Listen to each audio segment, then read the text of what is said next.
लो class, welcome back बच्चों। तो प्यारे बच्चों, स्टार्ट करते हैं नया लेक्चर। बेटा कल ना हमने एक्सप्लिसिट कॉस्ट और इम्प्लिसिट कॉस्ट की चर्चा की थी, ठीक है ना जी। बाबू जाते जाते हम यही चर्चा कर रहे थे। एक क्वेश्चन क्या जिसमें हमने 9 पार्ट करे, 5 पार्ट मैंने करे थे, 4 पार्ट मैंने बच्चों से पूछे थे। एक्सप्लिसिट कॉस्ट और इम्प्लिसिट कॉस्ट आइडेंटिफाई की थी, याद आ रही है बात। एक्सप्लिसिट कॉस्ट क्या होती है बेटा? एक्चुअल मनी जो हम पे करते हैं किसी भी फैक्टर ऑफ प्रोडक्शन को। और बेटा अगर ऑनर खुद ही फैक्टर ऑफ प्रोडक्शन का भी ऑनर हो तो बेटा एक्चुअली में हम मनी पे नहीं करेंगे, वहां पर उससे हम बोलते हैं इम्प्लिसिट कॉस्ट। याद आ रही है बात? तो बाबू अभी ना एक्सप्लिसिट कॉस्ट और इम्प्लिसिट कॉस्ट पे ना न्यूमेरिकल आ गए हैं, ठीक है जी। एक दो मैं करूंगा, एक दो आप करें, ठीक है। आज का टारगेट कोई बहुत ज्यादा नहीं, 6-7 क्वेश्चन का सिर्फ होगा, ठीक है जी। तो टाइमली वाइंड अप कर पाएंगे। बाबू अब एक क्वेश्चन आ रहा है, क्वेश्चन नंबर 10, बिल्कुल प्रैक्टिकल क्वेश्चन है, प्योरली कोई थ्योरी है नहीं इसमें। कहता है find out explicit cost and implicit cost from the following. मुझे बेटा कोई डेटा गिवन है, उससे मुझे एक्सप्लिसिट और इम्प्लिसिट कॉस्ट निकालनी है। पढ़ते हैं जी। वो कहता है इन्वेस्टमेंट इन फिक्स्ड एसेट्स। आपने फिक्स्ड एसेट्स में इन्वेस्टमेंट करी है 2000 और ₹1000 पहले से, ठीक है जी। कहते हैं borrowing at 12% interest per annum. बेटा बोरोइंग कर रखी है 1500 रुपए की, ठीक है जी।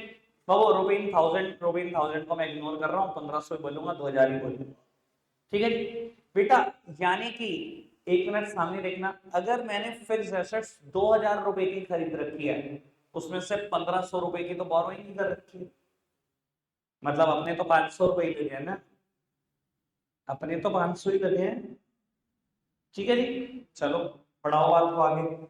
Wages paid during the year, पूरे साल भर में कितनी वेजेस पे करी? 120 रुपए की वेजेस पे करी। अच्छा जी। Annual rental value of owners factory building. बेटा ऑनर की ही है फैक्ट्री की बिल्डिंग, और अगर रेंट पर चढ़ती तो कितना आता? एनुअल रेंट 100 रुपए मिलता ऑनर को, ठीक है जी। आगे बढ़ाते हैं। एनुअल डिप्रिसिएशन 100 रुपए, और बेटा कहता है estimated annual value of management services of owner. Owner जो अपने बिजनेस को सर्विसेज दे रहा है, अगर उसकी मार्केट वैल्यू निकाली जाए तो बेटा वो एस्टिमेटेड वैल्यू है 240 रुपए, ठीक है। बेटा इम्प्लिसिट कॉस्ट मैंने भी बताया, जो एक्चुअली में हम किसी को पे नहीं करते, लेकिन बेटा फिर भी हम कैलकुलेट करते हैं इस कॉस्ट चैप्टर में, क्योंकि कॉस्ट चैप्टर क्या कहता था बेटा? कॉस्ट का मीनिंग ही कहां से बनता था? Expenditure incurred by the producer on the explicit and the implicit variable। तो वो इम्प्लिसिट कॉस्ट हम एक्चुअली में पे किसी को नहीं करते। अगर ऑनर खुद ही बहुत सारे फैक्टर सर्विसेज का ऑनर हो, लैंड लेबर कैपिटल एंटरप्रेन्योर, उसमें से किसी उसकी खुद की हो, तो बेटा वो पे तो नहीं करेगा एक्चुअली में किसी को, पर हम उसकी वैल्यू निकालते हैं, वही इम्प्लिसिट कॉस्ट। चलो जी, अब देखते हैं बेटा क्या इसमें से एक्सप्लिसिट कॉस्ट और क्या इसमें से इम्प्लिसिट कॉस्ट है, समझते हैं आपसे। एक्सप्लिसिट और इम्प्लिसिट कॉस्ट की चर्चा कर रहे हैं बेटा। वो सबसे पहली चीज आई थी कि इन्वेस्टमेंट करी आपने फिक्स एसेट्स में 2000 रुपए, ठीक है, जिसमें से बोरोइंग कितनी कर रखी है? 1500 रुपए। बेटा 1500 बोरोइंग का मतलब 500 अपने। ये देखो, लैंड लेबर कैपिटल और एंटरप्रेन्योर कैपिटल, बेटा 1500 रुपए लोन किया है, 500 रुपए अपनी है। कैपिटल पे क्या दिया जाता है? इंटरेस्ट दिया जाता है। 1500 पे तो एक्चुअल में इंटरेस्ट जाएगा, 500 पे एक्चुअल में नहीं जाएगा, आपको मिलेगा, वो इम्प्लिसिट कॉस्ट है। बेटा कितना चल रहा है मार्केट का रेट ऑफ इंटरेस्ट? 12% पे लोन लिया है, तो यानी कि आप भी 12% ही लोगे। बेटा एक्सप्लिसिट कॉस्ट कितनी? बेटा 1500 रुपए पे 12%, 180 रुपए दोगे बैंक को, 180 रुपए दोगे बैंक को। अच्छा अगर खुद लेना हो तो 500 रुपए कैपिटल आपने डाली हुई है, 12% ही आपका, कितना है? यानी कि 60। कोई दिक्कत कोई परेशानी है अभी तक? क्लियर है बात? आगे बढ़े, चलो जी। बेटा wages paid during the year 120, जब कुछ कहा नहीं है तो एक मतलब एक्चुअली में पे करी आपने वेजेस, बाहर पे कर दी 120 रुपए, एक्सप्लिसिट कॉस्ट है। आगे बढ़ो। Annual rental value of owners factory building 100 रुपए। बेटा ऑनर की है फैक्ट्री बिल्डिंग, ठीक है जी। लैंड खुद की है, रेंट देते हैं, एक्चुअली में तो नहीं दे रहे, ऑनर अपने पास ही रखेगा। बाबू अगर अपने पास रखेगा तो इम्प्लिसिट कॉस्ट। कल तो हमने इसी से तो डिसाइड किया था क्या एक्सप्लिसिट है क्या इम्प्लिसिट है, ऐसे ही डिसाइड करवा रहा था। चलो जी आगे बढ़ाओ बेटा बात को। बाबू उसके बाद एनुअल डेप्रिसिएशन 100 रुपए, ये तो बेटा एक्चुअली में पे हो रहा है। ठीक है जी, ठीक है आगे बढ़ाओ। बाबू उसके बाद कहते हैं estimated annual value of management services of owner. Owner जो मैनेजमेंट सर्विसेज दे रहा है अगर उसकी इंप्यूटेड वैल्यू निकालें, एस्टिमेटेड वैल्यू निकाले तो 240 रुपए। लेबर सर्विसेज ऑनर दे रहा है, एक्चुअली में पे तो करेंगे नहीं उसको बेटा।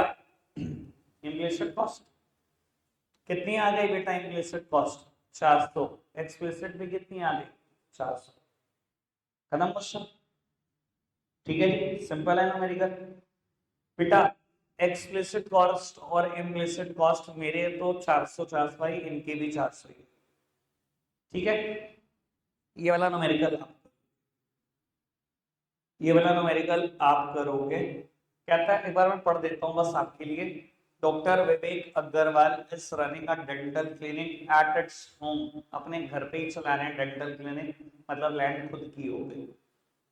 ठीक है ना जी, लैंड पे दिए जाने वाला रेंट इम्प्लिसिट कॉस्ट होगा यहाँ। कहता है he has invested 2 lakh as capital and has borrowed 1 lakh from Axis Bank at the rate of interest of 9%। 2 lakh अपने लगाया हुआ है, 1 लाख बैंक का लगाया हुआ है। जो बैंक का लगाया हुआ है 9% ब्याज पे है, तो अपने को भी 9% मिलेगा। ठीक है जी। he has also hired an assistant at a monthly salary of 12,000। बेटा एक असिस्टेंट हायर किया हुआ है 12,000 रुपए महीना पे, साल का निकाल लेना, ये तो एक्चुअली में पे होगा तो एक्सप्लिसिट होगा। ठीक है जी आगे बढ़ो। Estimated monthly rental of his clinic is 25,000। बेटा उसका तो क्लिनिक उसके घर पे, कहता है अगर उसकी एस्टिमेटेड रेंट निकालना हो महीने का तो 25,000 है, साल का निकालना और इम्प्लिसिट कॉस्ट में जोड़ देना, क्योंकि अपने घर पे चला रहा है, एक्चुअली में पे थोड़ी कर रहा है किसी को। ठीक है जी। Oh, कहते हैं calculate the annual explicit and implicit cost if the imputed annual value of services of Dr. Vivek Agarwal is 4 lakh। बाबू वो अपने क्लिनिक को जो खुद सर्विस दे रहा है, लेबर सर्विसेज पे थोड़ी करना है एक्चुअली में, पर बेटा अगर उसकी सर्विसेज की वैल्यू निकाले तो साल की बेटा 4 लाख रुपए एनुअल दी हुई है पहले से।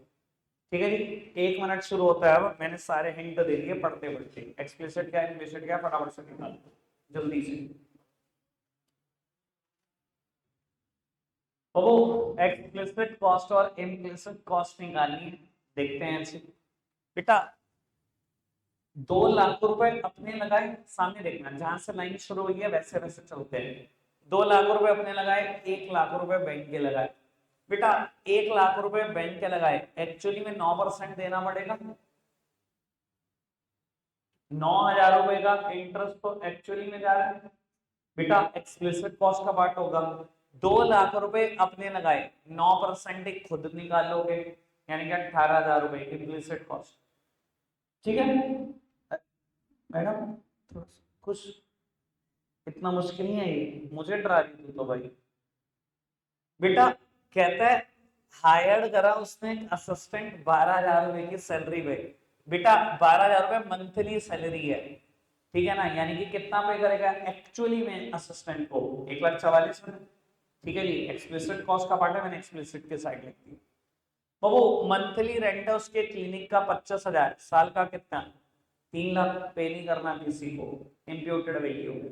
सेम वे मिस्टर अग्रवाल अपने ही क्लिनिक को 4 लाख रुपए की सर्विस देते हैं, पे नहीं करना, इम्प्लिसिट कॉस्ट है। 7,18,000 रुपए इम्प्लिसिट कॉस्ट और 1,53,000 रुपए एक्सप्लिसिट कॉस्ट। अगर सही नहीं किया किसी ने, 2-3 बच्चे ही हैं ना सही किया, तेरे साथ तो पहले। चलो आगे बढ़ाते हैं पुत्र। क्वेश्चन नंबर 12, इंपॉर्टेंट वन बेटा। आंसर सारे आपके सामने ऑल दो हैं, पर कोशिश करो कि हम नहीं देखें इनको। पढ़ते हैं एक बार फटाफट से बेटा। सबसे पहले आपको कहता है if the AFC of producing 4 unit of output is 16, AFC of producing 4 unit of output is 16, then the value of TFC for producing 5 units will be, लो जी इधर देखना जी बेटा, मेरे पास Q गिवन है 4 unit of output, AFC given है 4 unit पे 60, मुझसे पूछता है TFC कितना आएगा 5 यूनिट्स पर, ये क्वेश्चन मार्क है बेटा। बात बड़ी सीधी सी ये है, TFC सारे लेवल पे कांस्टेंट होता है, तो अगर फोर्थ लेवल का आ गया वही फिफ्थ लेवल का, वही जीरो लेवल का, total fix cost is fixed. और बेटा ये अगर दोनों पता है, टीएफसी निकालने में दिक्कत क्या है, एएफसी का फॉर्मूला हमने पढ़ा था टीएफसी अपॉन क्यू, अगर टीएफसी निकालने हैं दोनों की मल्टीप्लाई कर दो, दैट मींस 240। अगर 4 लेवल पे 240 है तो 5वें लेवल पे भी 240 है, कोई दिक्कत कोई परेशानी तो नहीं, एक डन। आगे बढ़ाओ जी, when marginal cost is more than ABC, then ABC rises with increase in output। Sir पता नहीं आपको याद आए कि नहीं आए, लेकिन हमने एक रिलेशन पढ़ी हुई है मार्जिनल कॉस्ट की और एवरेज वेरिएबल कॉस्ट की, इधर देखना बेटा। उस रिलेशन का ना पहला पॉइंट ये था, मार्जिनल कॉस्ट और एसी में भी वही रिलेशन था, मार्जिनल कॉस्ट और एबीसी में भी वही रिलेशन था, पहले हम ऐसे लिखते थे, when marginal cost is less than average variable cost, ABC falls with the rise in output, then when marginal cost is equivalent to ABC, ABC at its minimum, when marginal cost is greater than ABC, then ABC rises with rise in output। तो बाबू आपसे यही point पूछा गया, when marginal cost is more than ABC, then ABC rises with rise in output। ठीक है जी, okay. बाबू next one, AC and ABC curve never intersect each other as dash can never be zero। AFC कभी zero नहीं हो सकता, इस वजह से इंटरसेक्शन नहीं हो सकता। आगे बढ़ाते हैं जी बेटा, कहते हैं MC curve cuts AC and ABC curve at their minimum point, ये बात मैंने अभी भी डिस्कस की बेटा। ये दोनों कब कट करेंगे एक दूसरे को, जब एबीसी मिनिमम पर होगा। सेम रिलेशन एसी के लिए भी थी ना बेटा, तो मार्जिनल कॉस्ट कट कब करती है एसी को या एबीसी को, जब ये दोनों अपने मिनिमम पे होते हैं। कोई दिक्कत कोई परेशानी तो नहीं, चारों डन। आगे बढ़ जाए बेटा, 13th क्वेश्चन ऑल्दो है तो सिंपल सा, discuss with valid reason what happens to AFC curve as output produced increases। AFC को क्या होगा अगर आउटपुट बढ़ता चला जाए बेटा, गिरता जाएगा AFC। हमने कोई पहली बार नहीं पढ़ रहे बेटा, आउटपुट बढ़ता ही है, हमारा शेड्यूल भी यही था, आउटपुट बढ़ता है और TFC क्या होती है, कांस्टेंट ही होती है। उसने पूछा AFC को क्या होगा अगर आउटपुट बढ़ता जाए, क्या होगा। अरे भाई AFC बनता कैसे है, TFC अपॉन Q है, न्यूमरेटर इज कांस्टेंट, मेरे एग्जांपल में वहां 12 12 12 था, और बेटा डिनोमिनेटर बढ़ता रहेगा, क्या होगा बेटा, गिरेगा ही। This is infinite, then 12, then 6, 4, 3, 2.4, गिरी तो रहा है लगातार, और क्या होना है AFC को, गिरता ही जाएगा AFC। कोई दिक्कत कोई परेशानी तो नहीं, चले आगे बढ़े आगे। बाबू मैंने शुरू के 3 क्वेश्चन कल के लिए छोड़े हुए थे, ठीक है ना, एक तो वो क्लियर करने हैं, एक क्वेश्चन का मैंने 4th पॉइंट छोड़ दिया था, मैंने कहा सबसे इंपॉर्टेंट है, मैं सबसे लास्ट के लिए छोड़ दूंगा, एक तो वो डिस्कशन है। अभी ये ना 11 फिलिंग द ब्लैंक्स है, ठीक है जी, आपके पास 5 मिनट है, फटाफट से लिख दो अपनी नोटबुक में, ठीक है ना, उसके बाद वो 4 क्वेश्चन डिस्कस करते हैं और जा रहे हैं, ठीक है जी, फटाफट से लिखना। वो अगर जेन्युइनली बोलूं, इसमें से अगर किसी का कोई प्रॉब्लम आना चाहिए ना, तो उसका सेकंड पॉइंट आना चाहिए, वो भी बेटा बस एक शॉर्टर सा टाइम के लिए, 1 आधे मिनट के लिए प्रॉब्लम हो सकता है, उसके अलावा प्रॉब्लम नहीं। अब वो बाकी अगर आप ब्लैंक बैठे हो ना, इतने इतने स्पेस छोड़ गए, तो आपको बता देता हूँ आपकी नॉलेज के लिए सब कुछ डिस्कस हुआ हुआ है, सब कुछ, और कुछ चीजें तो सिर्फ कल ही डिस्कस हुई हैं इनमें से। अब पढ़ लेते हैं। In economics, cost is the sum total of dash cost and dash cost। Implicit और एक्सप्लिसिट। और बाबू नोट्स उठा के रखिए, पहली लाइन है चैप्टर की, वेरिएबल कांस्टेंट। अच्छा चलो वेरिएबल और फिक्स लिख देते हैं, मार्जिनल का नहीं लिखेंगे। चलो, minimum point of marginal cost curve comes dash the minimum point of AC and ABC। बेटा ये आएगा बिफोर, मार्जिनल कॉस्ट कर्व का मिनिमम हमेशा पहले आता है एसी और एबीसी से। इधर देखना बेटा, इन दोनों में से पहले किसका आता है मिनिमम? इनकी रिलेशन में था कि एबीसी का मिनिमम पहले आएगा, एसी का मिनिमम बाद में आएगा। इन दोनों से भी पहले मिनिमम इसका आता है। ठीक है जी सर, मैंने तो खुद ही कह दिया कि ये प्रॉब्लम हो सकती है आपकी कुछ देर के लिए, वो इसलिए हो सकती है क्योंकि बेटा आप चीजों को कई बार ध्यान से नहीं पढ़ते। कल ये हमने क्वेश्चन किया था हॉट्स में, ठीक है जी, आपने डिसाइड किया था ये जो ए कर्व है एसी है, ये जो बी कर्व है एबीसी है, और ये जो सी कर्व है ये एमसी है। एक मिनट इधर देखना बेटा, बी का मिनिमम ये है जहां एमसी ने कट किया, सी का मिनिमम, ए का मिनिमम ये है जहां एमसी ने कट किया। बेटा एमसी का मिनिमम देखना इनसे पहले ही आ गए, लगभग यहां आ गया, इनके मिनिमम अभी आगे हैं और आगे हैं। मार्जिनल कॉस्ट का मिनिमम इन दोनों से पहले ही आता है। ठीक है, कोई दिक्कत तो नहीं? अब तो ये भी प्रॉब्लम नहीं रहेगा बेटा, तो कुछ देर के लिए प्रॉब्लम था अभी तो। और आगे बढ़ाते हैं बेटा, TVC curve is inverse as shape। Fourth one, dash refers to the cost which do not vary directly with the level of output। Fixed cost या TFC, total fixed cost। At zero level of output, TFC is equals to TC।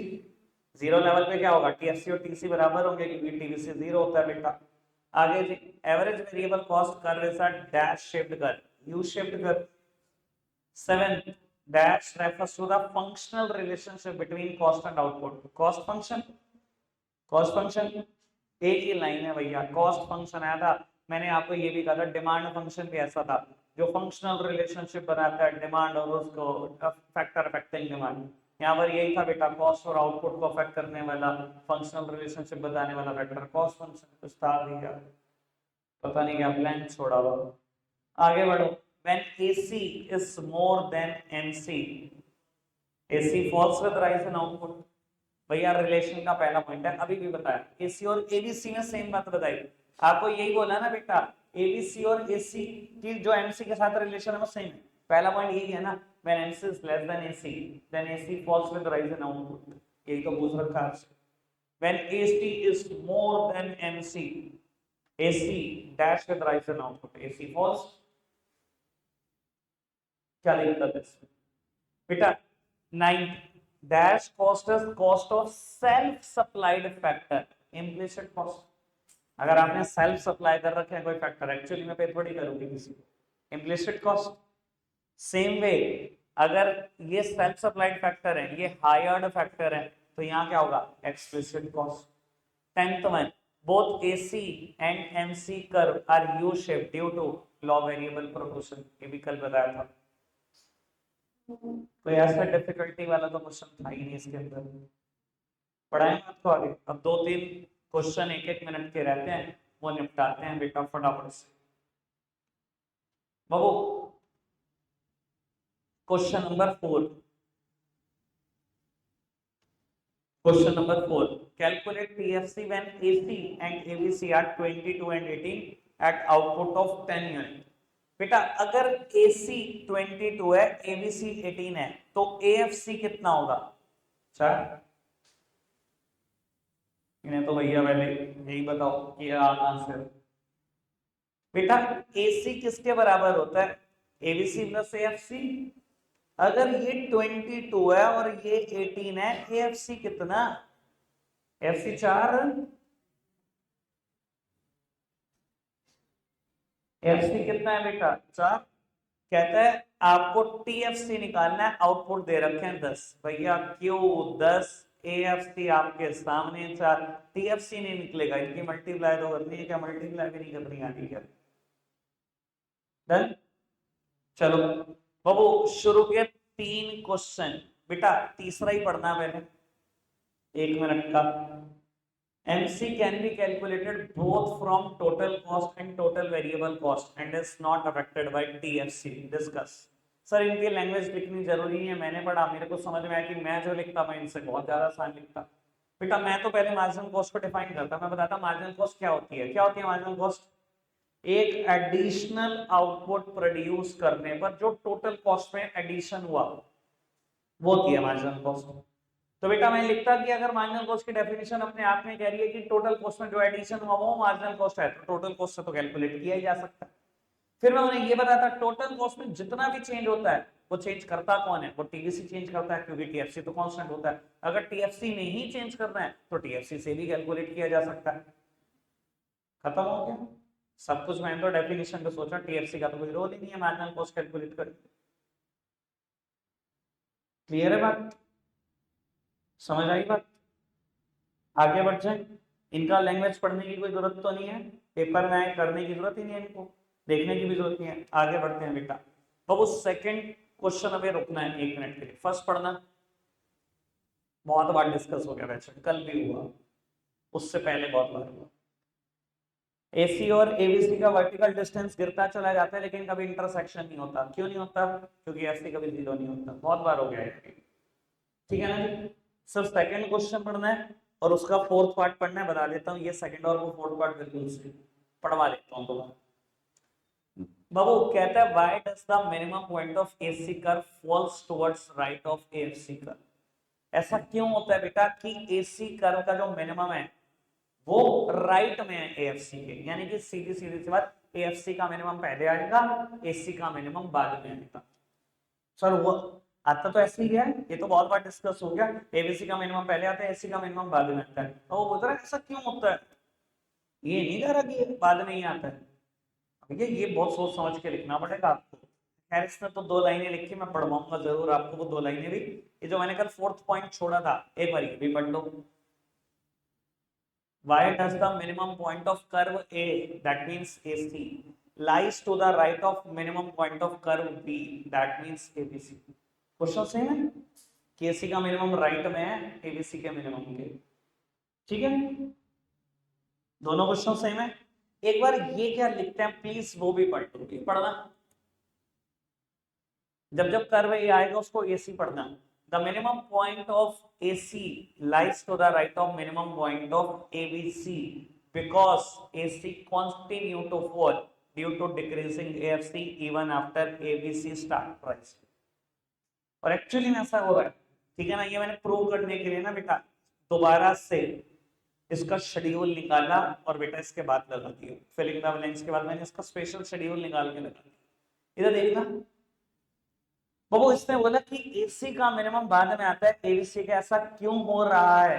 वो कहता है AC ना continuously गिरता रहता है AFC की वजह से, चाहे एबीसी बढ़ना भी शुरू कर दे। 1 मिनट इधर देखो, इसका मिनिमम आ गया, पहले इधर देखो, इसका मिनिमम आ गया, मिनिमम आने के बाद इसने बढ़ना शुरू कर दिया।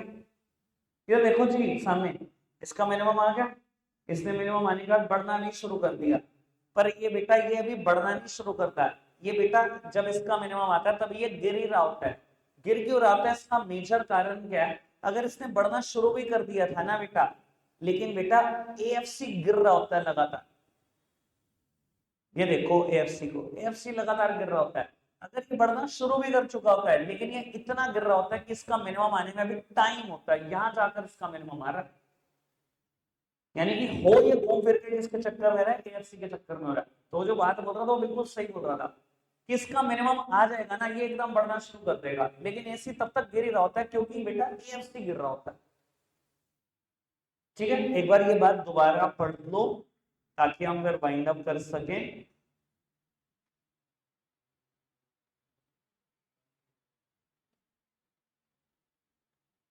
यहां पर भी वही बात लिखी हुई है, पढ़ना है सेकेंड पॉइंट।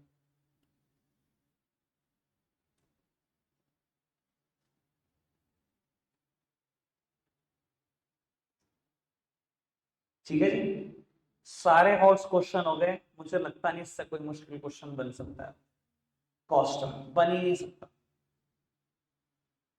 ठीक है जी, ठीक है उज्जवल भाई, चलो रखते हैं आज के लिए इतना ही है प्यारे बच्चों, बाय।